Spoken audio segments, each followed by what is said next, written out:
தமிழகம் எங்கும் Max Gold cash for your gold. Max Gold நீங்க தங்க மட்டும் இல்லைங்க, பிளாட்டினம், டைமண்ட், சில்வர், ரூபினி எதை வேணாலும் விற்கலாம். உங்களுக்கான பணம் ரொக்கமா கையிலயோ இல்லைன்னா பேங்க் அக்கௌண்ட்லயோ உடனடியாக செலுத்திடுவாங்க. மார்க்கெட் மதிப்பை விட 100 ரூபாய் ஒரு கிராமுக்கு உங்களுக்கு கூடுதலாக கிடைக்கும். தமிழ்நாடு முழுக்க டோர் ஸ்டெப் சர்வீஸும் இவங்க ப்ரொவைட் பண்றாங்க. உங்களுக்கு கோல்ட விற்கணும்னு அதுக்கு ஒரே ஒரு பெஸ்ட் பிளேஸ் மேக்ஸ் கோல்டு தான். கால் 04445454545. வணக்கம். Big topic with Karthik மயக்குமார். Tamil Nadu அரசியல் காலத்தில் பெரிய புயல் அடிச்சு ஓஞ்சிருக்கல டிவிகேன்ற புயல். இதை தாண்டி நிறைய விஷயம் நடந்துட்டு இருக்குங்க. அங்கங்கே கைகலப்பில் ஈடுபடுறது, இந்த விஷயம் இப்போ புதுசாக ஆரம்பிச்சிருக்கு. அதாவது திமுகவினர் வர்சஸ் டிவிகேவினர்னு வாக்குப்பதிவுக்கு முன்னாடி பார்த்தோம் பார்த்தீங்களா, அது இப்போ இருக்க தொடர்ந்துகிட்டு இருக்கு. இது ஒரு பக்கம்னு பார்த்தா இந்த எலெக்ஷன் மூலமாக ஒட்டுமொத்த இந்தியாவிலும் பெரிய மாற்றம் ஒன்று நடந்திருக்கு. கிட்டத்தட்ட 40 வருஷங்களுக்கு மேலே கடந்து இப்போ ஃபர்ஸ்ட் டைம் நடந்திருக்கு. இது எல்லாத்த பற்றியும் பார்க்க போகிறோம். விஜய் அவர்கள் இதுக்கப்புறம் ஃபேஸ் பண்ண போகிற ஒரு 18 கண்டங்கள் என்னென்ன, இது எல்லாத்த பற்றி தான் பேச போகிறோம். நிகழ்ச்சிக்குள்ள போகலாம்.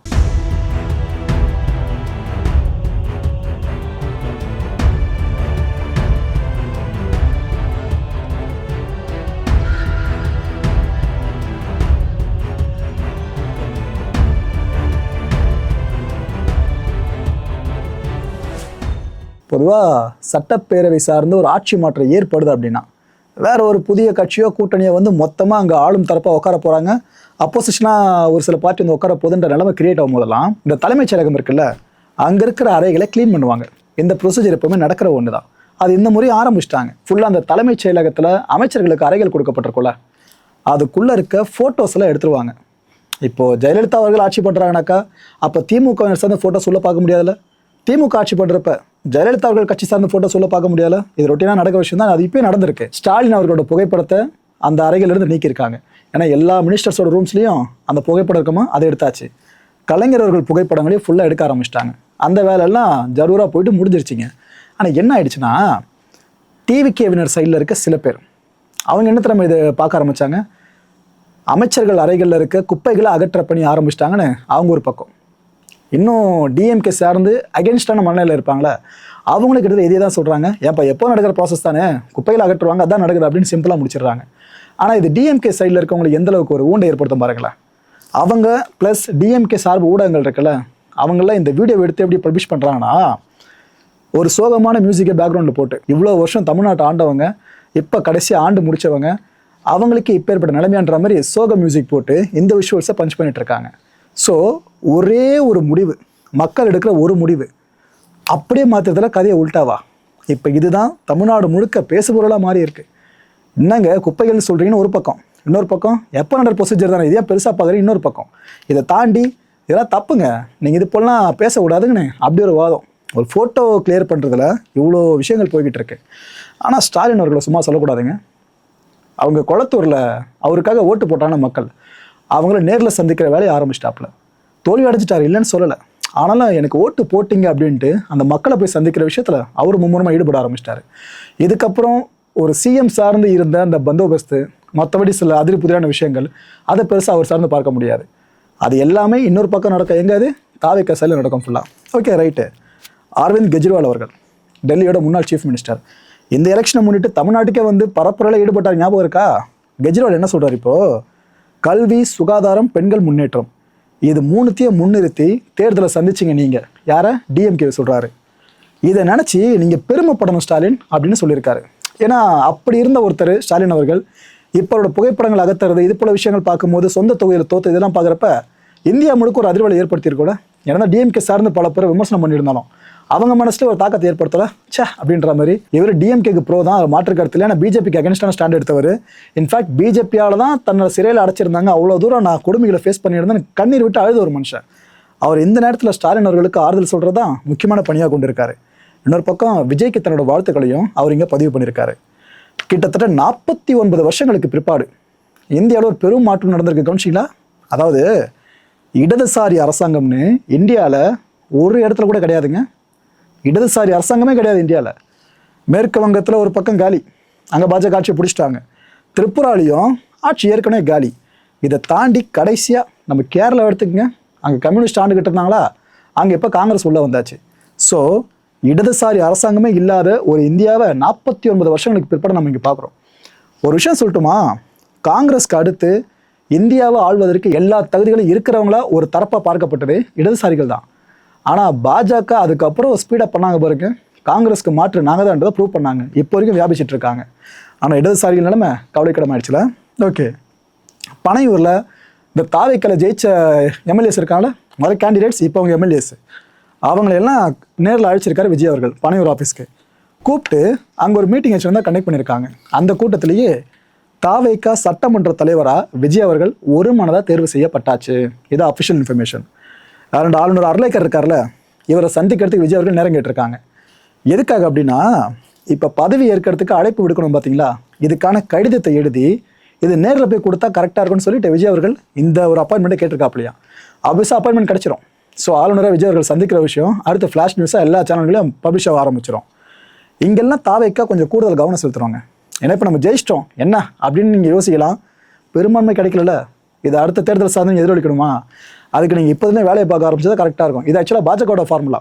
ஒரு எலெக்ஷனில் அவங்க சின்னதாக நெகட்டிவாக ஒரு விஷயத்தை பார்த்தா கூட அன்றைக்கி ஆரம்பிச்சிருவாங்க வேலைகளை அடுத்த எலெக்ஷனை முன்னிட்டு. விழுப்புரத்தில் தாவைக்கா 7க்கு 1 கூட ஜெயிக்கல. ஒரு பக்கம் தாவைக்கா சார்னு அவ்வளோ விஷயங்கள் பாசிட்டிவாக பேசணும், நெகட்டிவ் சைடையும் பார்க்கணும். 7க்கு 1 கூட ஜெயிக்கல. இங்கே திமுக, அதிமுக, பாமக தலா 2 சீட்ஸை பிடிச்சாங்க. விசிகா 1 சீட்டை பிடிச்சது. ஸோ ஒட்டுமொத்தமாக 7 சீட்ஸில் மொத்தம் வந்துட்டாங்க. ஆனால் தாவைக்கா 1 கூட இங்கே பிடிக்க முடியல. ரெண்டாவது தென்காசி, இங்கே 5க்கு 0 தாவைக்கா. இங்கே திமுக 4 பிடிச்சாங்க, அதிமுக 1 மட்டும் தான் ஜெயிச்சிருந்தாங்க. குமரியில் பார்த்தீங்கன்னா தாவைக்கா அகெயின் 6க்கு 0ங்க. இங்கே திமுக, அதிமுக தலா ஒரு சீட்டை பிடிச்சாங்க. மார்க்சிஸ்ட் கம்யூனிஸ்ட் 1, காங்கிரஸ் 3 தொகுதியில் காங்கிரஸ் அங்கே ஜெயிச்சது. ஸோ இந்த ஒவ்வொரு பகுதிகளையும் தாவைக்கா இதுக்கப்புறம் எவ்வளோ ஃபோக்கஸ் பண்ணணுன்றதை தெளிவாக சொல்லிக்கிற மக்களே, அவ்வளோதான். அதே மாதிரி ராமநாதபுரம், இங்கே 4ல் 1 மட்டும் தான் தாவைக்கா ஜெயிச்சிருந்துச்சு. திமுக 3 தொகுதிகளை பிடிச்சாங்க. திருப்பத்தூரில் தாவைக்கா 4ல் 1 தான் ஜெயிச்சாங்க. இங்கே இந்த இந்தியன் யூனியன் முஸ்லீம் லீக் இருக்குல்ல, அவங்க 1 தொகுதியிலையும் திமுக 1, அதிமுக 1 அடிச்சிருந்தாங்க. கிருஷ்ணகிரியில் தாவைக்கா 6க்கு 2 தான் ஜெயிச்சிருந்தாங்க. இங்கே அதிமுக 2, திமுக 1, காங்கிரஸ் 1 தொகுதியில் ஜெயிச்சிருந்தாங்க. ஸோ இதெல்லாம் ஃபோக்கஸ் பண்ணால் தாவைக்கா பலம் இன்னும் கூடும், அவ்வளோதான் சொல்ல வரேன். விஜய் அவர்கள் அடுத்து சிஎம்மாக அலங்கரிக்க போகிறது கிட்டத்தட்ட கன்ஃபார்ம் ஆகிடுச்சு. எந்தெந்த கட்சிகள் கூட்டணிக்குள்ளே வராங்கன்றதான் அடுத்த கட்ட பெரிய கேள்வியே. இதுக்கு மத்தியில் அவருக்கு ஒரு 18 கண்டங்கள் காத்துக்கிட்டு இருக்குங்க. எப்படி ஸ்டாலின் அவர்கள் சிஎம்மாக பதவி ஏற்கும்போது அவருக்கான சேலஞ்சஸ் இதெல்லாம் ஃபேஸ் பண்ண வாய்ப்பு இருக்குன்னு நம்ம கணிச்சிருந்தோமோ, அதே மாதிரி தான் இவருக்கான சேலஞ்சஸ் என்னன்றதை இப்போ ஒன்று பார்ப்போம். ஒட்டு மொத்தமாக 18. இதில் முதல் சேலஞ்சர் வந்து நம்ம ஃபேஸ் பண்ணணும். இப்போ தான் அவங்க ஆள ஆரம்பிக்க போகிறாங்க. First experience. இன்ஃபேக்ட் இது நீங்கள் பாசிட்டிவ் கூட பார்க்கலாம். பல கட்சிகள் ஆரம்பித்து பல வருஷங்கள் ஆகியும் ஒரு தொகுதியில் கூட ஜெயிக்க முடியாத பல பேர் இருந்திருக்காங்க. ஒரு சில கட்சிகள் ஜெயிச்சிரும், பட் ஆட்சியை பிடிக்க முடியாமலாம் இருப்பாங்க. ஆனால் தாவேக்கா பார்த்தீங்களா, முதல் எலெக்ஷன் ஆட்சி தூவிட்டாங்க. ஆனால் இப்போ அவங்க போயிட்டு அரியணை ஏறுறாங்க அப்படின்னா, ஆஃபீஸர்ஸ் இருக்காங்களா, அதிகாரிகள், ஐஏஎஸ் ஆஃபீஸர் முதற்கொண்டே சொல்கிறேன், அவங்க எல்லாரும் இவங்க மேனேஜ் பண்ணணும். இதாங்க பெரிய விஷயமே. அவங்களோட வேலைகளை இவங்க முதல்ல புரிஞ்சுக்கணும், தாவேக்காவினர்லாம். ஏன்னா அவங்க தான் அமைச்சர்கள் அப்பாயின்மெண்ட் ஆக போகிறாங்க. அவங்கெல்லாம் புரிஞ்சுக்கிட்டு அதிகாரிகளை வேலை வாங்கணும்னாக்கா இவங்க முதல்ல அதிகாரிகளோடு அதிகமாக யோசிக்கணும். அரசியல் திறன் இங்கே ரொம்ப ரொம்ப ரொம்ப முக்கியம். கலைஞர் அவர்கள் செம எக்ஸாம்பிள் இதுக்கு. அவரை மாதிரி ஆஃபீஸர்ஸை நீங்கள் வேலை வாங்கணும்னு பார்க்கவே முடியாதுங்க. இன்னொரு பக்கம் ஜெயலலிதா அவர்கள் இன்னும் கொஞ்சம் கான்ட்ராஸ்டாக இருப்பாங்க. அவங்க பேரை சொன்னா ஆஃபீஸர்ஸ் நடுங்குவாங்க. ஒரு சின்ன தப்பு பண்ண பதறுவாங்க. ஐயோ எதனா பண்ணிட்டா மேடம் ஒட்டு மொத்தமாக தூக்கி அடிச்சிருவாங்க அப்படின்ட்டு. அதுமாரி பேர் விஜய் அவர்களுக்கு வரணும்னாக்கா சாதாரண விஷயம் இல்லை. அட்மினிஸ்ட்ரேஷன் ஸ்கில் அவ்வளோ சூப்பராக இருக்கணும். ஸோ இந்த அதிகாரிகளால் ஏமாற்றப்படுற விஷயம் இருக்குல்ல, அதை அவங்க தவிர்க்கணும். ஏன்னா அதிகாரிகள் நினச்சா ஈஸியாக அவங்கள மேனிபுலேட் பண்ணுற முடியும். சார் இதெல்லாம் சரி வரா சார், இதான் கரெக்டாக இருக்கும்னு தப்பான விஷயத்தை கைட் பண்ணிட்டு போயிட்டே இருந்துருவாங்க. கடைசியில் அனுபவிக்க போகிறது நீங்களே தான் இருப்பீங்க. இது ரொம்ப முக்கியம் மக்களே. டிவி கேக்கு இது ரொம்ப ரொம்ப முக்கியம். ரெண்டாவது, ஒரு டிபார்ட்மெண்ட்டுக்கும் உரிய அதிகாரிகளை ஹெட்டாக போடுறது ரொம்ப பெரிய டாஸ்க்கு. ஏன்னா இது வரைக்கும் ஒரு டிபார்ட்மெண்ட்டுக்கு ஹெட்ஸாக பல பேர் இருக்காங்க, ஐஏஎஸ் ஆஃபீஸர் வச்சுக்கோங்களேன். ஆனால் அவங்கள நீங்கள் கரெக்டாக இந்த துறைக்கு இவங்க சரியாக இருப்பாங்கன்னு செக்ரட்டரி லெவலில் நீங்கள் அப்பாயின்ட் பண்ணுறதா இருந்தால் அதுக்கு உங்களுக்கு தனியாக அறிவு வேணும். அதுக்கான ஸ்ட்ராட்டஜின்றது எலெக்ஷனுக்கு வகுக்கிற ஸ்ட்ராட்டஜி மாதிரி கிடையாது, அனுபவம் சார்ந்து கிடைக்கிற ஸ்ட்ராட்டஜி மட்டும்தான். ஆக்சுவலாக இந்த இடத்துல தான் செங்கோட்டையன் அவர்களோட உதவி தாவேக்காக பெருசாக ஹெல்ப்ஃபுல்லாக இருக்கும்னு நினைக்கிறேன். மூணாவது கண்டம் பார்த்தீங்கன்னா, ஒரு மினிஸ்ட்ரி இருக்குல்ல, அதுக்கு உரிய மினிஸ்டர்ஸை தேர்வு பண்ணுறது. இதுவும் ரொம்ப பெரிய டாஸ்க்கு. ஏன்னா தப்பாக ஒருத்தர்கிட்ட கொடுத்துட்டு ஒரு அடியும் மாற்றிட்டு இருக்கிறது வேலைக்கு ஆகாது. ஜெயலலிதா அவர்கள் பீரியடில் பார்த்துருக்கீங்களா, ஆக்சுவலாக காலையில் ஒரு மினிஸ்டர்ஸாக எழுந்து பார்ப்பாங்களாம். விடிஞ்சதும் வீட்டுக்கு முன்னாடி அந்த காவலுக்கு சென்ட்ரிலாக இருக்காங்க அப்படின்னா, போலீஸ்காரங்க இருக்காங்கன்னா ஓகே நம்ம பதவியில் இருக்கோம். அப்படி இன்கேஸ் அவங்க பாதுகாப்பு இல்லைனாக்கா அம்மா நம்மளை பதவியோட தூக்கிவிட்டாங்க போல இருக்கு அப்படி தான் நினைப்பாங்களாம் பல மினிஸ்டர்ஸும். அப்படி வச்சிருப்பாங்க உங்கள் மினிஸ்ட்ரியை. ஒரு சின்ன நிழல் வந்தால் கூட ஒன்று தூக்கி விட்டுருவாங்க. பேப்பரை பார்த்தா அந்த மினிஸ்ட்ரியை தெரிஞ்சுக்கணும். அந்த விஷயங்கள் வேறு அட்மினிஸ்ட்ரேட்டிவ் ஸ்கில்லு. ஆனால் இது எதுக்காக சொல்கிறேன்னா, இப்போ தாவை கலந்து மெஜாரிட்டி பர்சன்ஸ் எம்எல்ஏஸ்லாம் மினிஸ்டர்ஸை சார்ஜ் எடுக்கிறான்னு வைங்க, அவங்களுக்கெல்லாம் புதுசு தான் இது. செங்குடி அண்ணன் இருக்கார்ல, அவரை மாதிரி நீங்கள் தவிர்த்துட்டு பார்த்தீங்கன்னா மற்றவங்களுக்கு புதுசாக தான் இருக்கும். அதை தாண்டி கரெக்டாக இவங்க சூட் ஆகலாம்னு முடிவு பண்ணி எடுக்கிறது ரொம்ப பெரிய விஷயங்க. கம்பெனிஸில் ஹையர் பண்ணுவாங்களே எம்ப்ளாயிஸ், இந்த ஹெச்ஆர்லாம் கரெக்டான பர்சனுக்கு கரெக்டான வேலையை கொடுக்குறது. அந்த ஒரு விஷயத்தை இதுக்கப்புறம் விஜய் அவர்கள் பண்ணணும். இது எப்படி பண்ண போகிறாரோ. 4வது சேலஞ்ச் என்னன்னா, தாவைக்கு அபிமானிகள் இருக்காங்களே, இவங்களோட அல்சாட்டியத்தை தடுக்கணும். ஏன்னா ஆட்சியை பிடிக்கிறதுக்கு முன்னாடியே பசங்க எந்த அளவுக்கு வண்டியில் போய் விழுந்து சாகிறது, மரத்து மேலே ஏறுறது, டிரான்ஸ்ஃபார்மர் ஏறுறது, என்னமோ பண்ணிட்டு இருந்தாங்க. அந்த விஷயங்கள் இதுக்கப்புறமா 5 வருஷம் தொடர்ந்துச்சுனாக்கா வேற கெட்ட பேர் ஏற்படுத்த வெளியாட்களே தேவையில்லை, தாவைக்கு அபிமானிகளே போதும், அந்த மாதிரி ஆகிடும். ஸோ அவங்க இதுக்கப்புறம் எப்படி இவங்க மெச்சூராக ஹேண்டில் பண்ண போகிறாங்கன்றதான் அடுத்த பெரிய கேள்வியே. ஏன்னா ஆட்சி அதிகாரத்தில் ஒரு அரசு நடத்திட்டு இருக்கும்போது அந்த மாநிலத்தில் எந்த குறைநிறை நடந்தாலும் அவங்க தான் ரெஸ்பான்சிபிள். ஸோ எந்த ஒரு விஷயம் நீங்கள் தப்பாக பண்ணாலும் கவர்மெண்ட் பதில் சொல்கிற மாதிரி ஆகிடும். அது தாவைக்கு அபிமானிகள் பண்ணால் சொல்லவா வேணும், எதிர்கட்சிகள் காத்துக்கிட்டு இருக்காங்க. ஒரு சின்ன மைனஸ்னால போதும் ஊதி பெருசாகிடுவாங்க.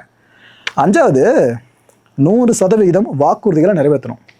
அதாவது நிறைய கட்சிகள் பண்ணுவாங்கள்ல, ஒரு 100 வாக்குறுதிகளை கொடுத்துருவாங்க, அது ஒரு 40 தான் நிறைவேற்றப்பட்டிருக்கும், மற்ற 60 நாங்கள் நிறைவேற்றுன்ற மாதிரி ப்ரொஜெக்ட் பண்ணுவாங்க. அந்த நிறைவேற்ற 40 கூட கொஞ்சம் அறகுறையாக தான் இருக்கும் மேக்ஸிமம். இது போல் கெட்ட பேர்கள் தாவைக்கு வரக்கூடாதுன்னா அவங்க என்னென்ன வாக்குறுதிகளை சொன்னாங்களோ, ஏன்னா எல்லாமே டிஜிட்டல் எவிடன்ஸாக இருக்குது, இப்போ டிஜிட்டல் மீடியா காலத்தில் வாழ்ந்துட்டு இருக்கோம், அது எல்லாத்தையும் நிறைவேற்றுவாங்க.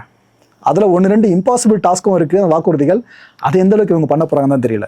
6வது அரசோட கடன் இருக்குல்ல, இந்த கடன் சுமையை சரி கட்டணும். முக்கியமான டாஸ்க் ஒன்று, இது வரைக்கும் எந்த ஒரு ஆட்சியும் அதை பண்ணதே கிடையாது, நான் ஓப்பனாக சொல்கிறேன்.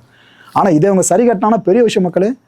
இது நீங்கள் சரி கட்டுற நேரம் வாக்குறுதிகள் நிறைய நிறைவேற்ற போகிறீங்களே, அதுக்காக செலவினங்கள் இருக்குல்ல, இதை நீங்கள் ஈக்குவல் பண்ணணும்னா அரசோட வருவாய் இருக்குல்ல, இதை பெருக்குவதற்கான திட்டத்தை கையில் வச்சுருக்கணும்.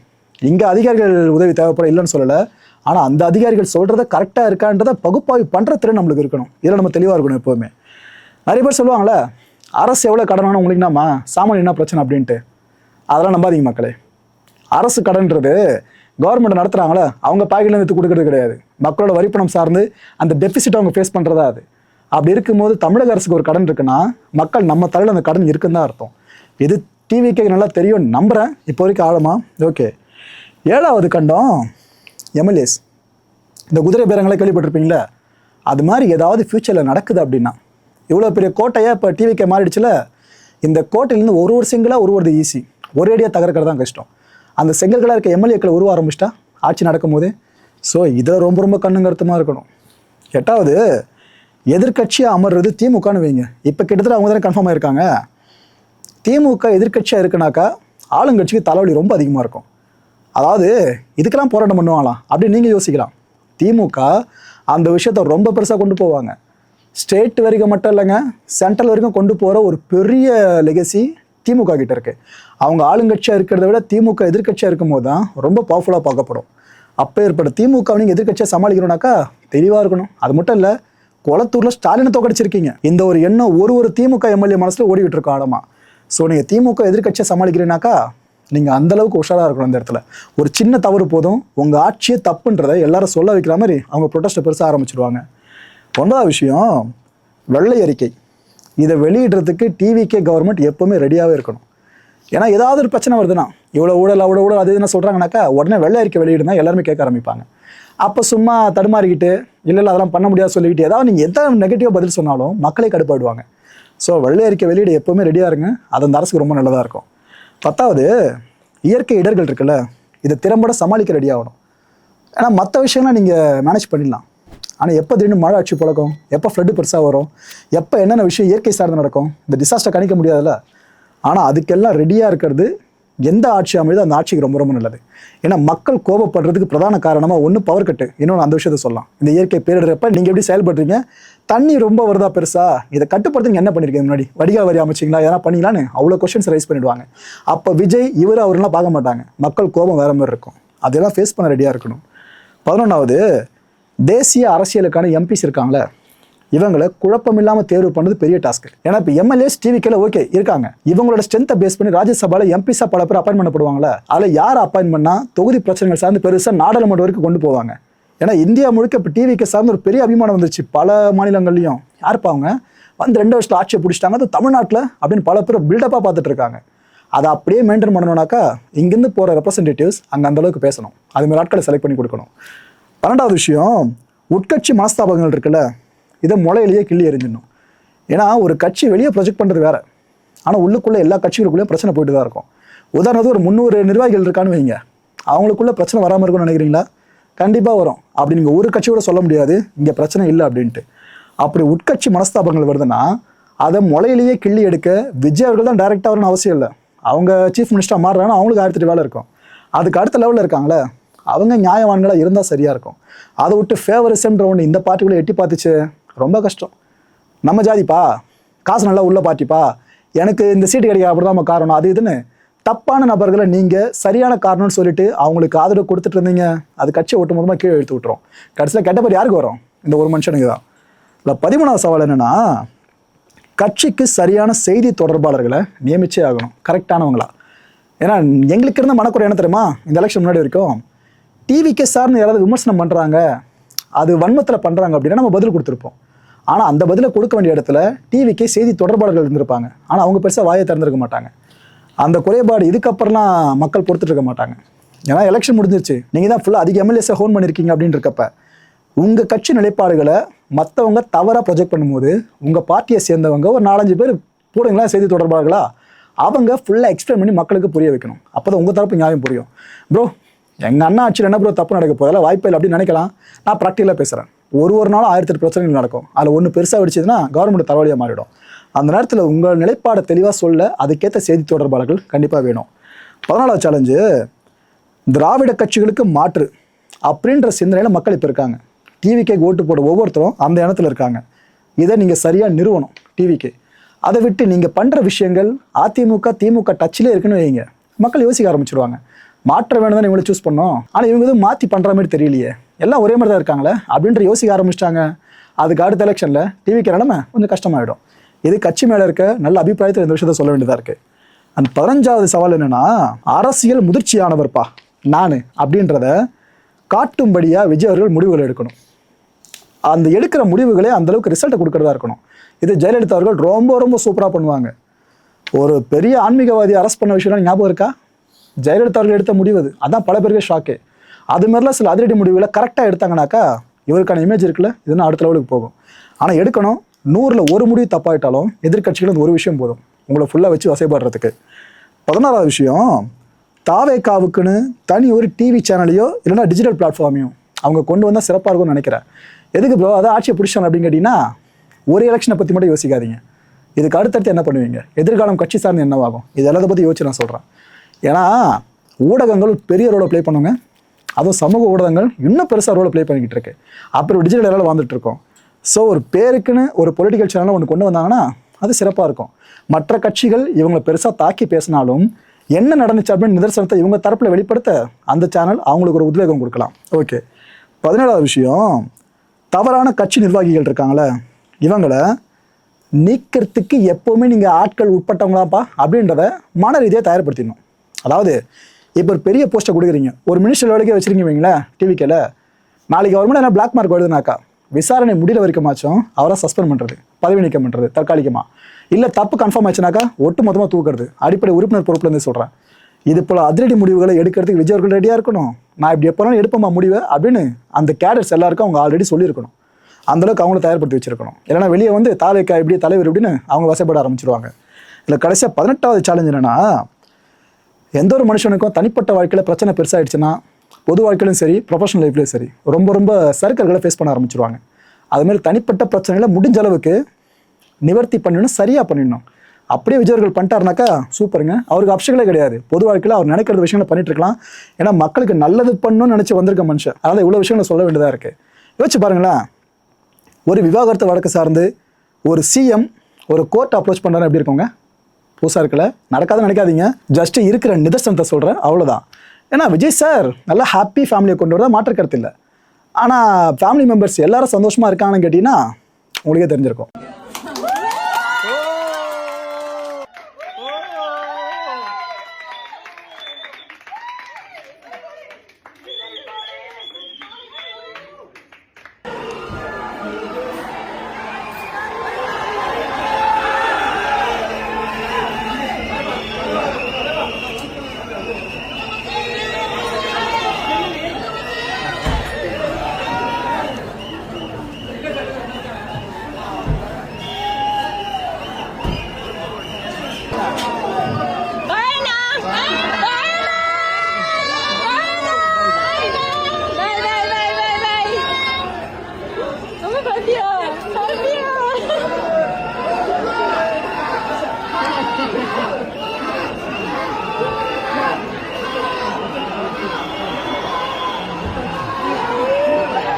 மக்களை இந்த கான்டென்ட்டை பொறுத்த வரைக்கும் நாம எதிர்பார்க்க வேண்டிய விஷயம் ஒன்றே ஒன்று தான்.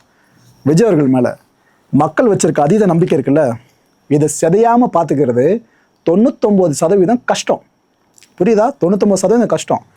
1% வேணும்னா சாத்தியம் இருக்குது. ஆனால் சாத்தியம்தான், இம்பாசிபிள் கிடையாது. பாசிபிள் கொஞ்சம் கஷ்டப்படணும், அவ்வளோதான் சொல்கிறேன். ஏன்னா சொலையா 5 வருஷம் இருக்குன்னு வைங்க, 5 வருஷமாக தமிழ்நாட்டில் ஒரு குற்றச்சாட்டு கூட நடக்காதுன்னு நினைக்கிறீங்களா? அப்படி ஒன்று நடந்தாலும் இதுக்கு அவருக்கு வாக்கு போட்டீங்க.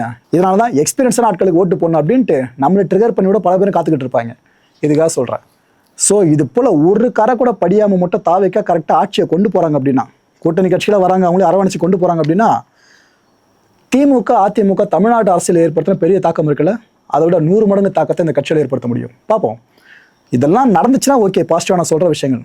நெகட்டிவாக எதனா மாறிச்சு அப்படின்னா தவறான முன்னுதாரணமாக மாறிடும். இதுக்கப்புறம் புதுசாக ஒருத்தவங்க கட்சி ஆரம்பிச்சு வராங்கன்னா மக்கள் யோசிக்க ஆரம்பிச்சிருவாங்க, இவங்களை ஓட்டு போட்டே ஆகணுமா அப்படின்ட்டு. யோசிச்சு பார்த்தீங்களா? அடுத்த நிகழ்ச்சியை சந்திக்கலாம். நன்றி, வணக்கம். தமிழகம் எங்கும் Max Gold, cash for ever gold. Max Gold நீங்க தங்க மட்டும் இல்லைங்க, பிளாட்டினம், டைமண்ட், சில்வர், ரூபினி எதை வேணாலும் விற்கலாம். உங்களுக்கான பணம் ரொக்கமா கையிலயோ இல்லைன்னா பேங்க் அக்கௌண்ட்லயோ உடனடியாக செலுத்திடுவாங்க. மார்க்கெட் மதிப்பை விட 100 ரூபாய் ஒரு கிராமுக்கு உங்களுக்கு கூடுதலாக கிடைக்கும். தமிழ்நாடு முழுக்க டோர் ஸ்டெப் சர்வீஸும் இவங்க ப்ரொவைட் பண்றாங்க. உங்களுக்கு கோல்ட விற்கணும்னு அதுக்கு ஒரே ஒரு பெஸ்ட் பிளேஸ் மேக்ஸ் கோல்டு தான். கால் 04445454545. என் அன்பார்ந்த மாயம் ஸ்டுடியோஸ் நேயர்களே, மாயம் பக்தின்னு ஆன்மீகத்துக்காக பிரத்யேகமா ஒரு சேனலை கொண்டு வந்திருக்கோம். மறக்காம சப்ஸ்கிரைப் பண்ணி அந்த சேனலுக்கு உங்களோட ஆதரவை மனப்பூர்வமா தெரிவிங்க. வணக்கம் மாயம் ஸ்டுடியோஸ் நண்பர்களே. மாயம் ட்ரெண்ட்ஸ் அப்படின்ற ஒரு புதிய ஃபேஸ்புக் பேஜை ஓப்பன் பண்ணியிருக்கோம்.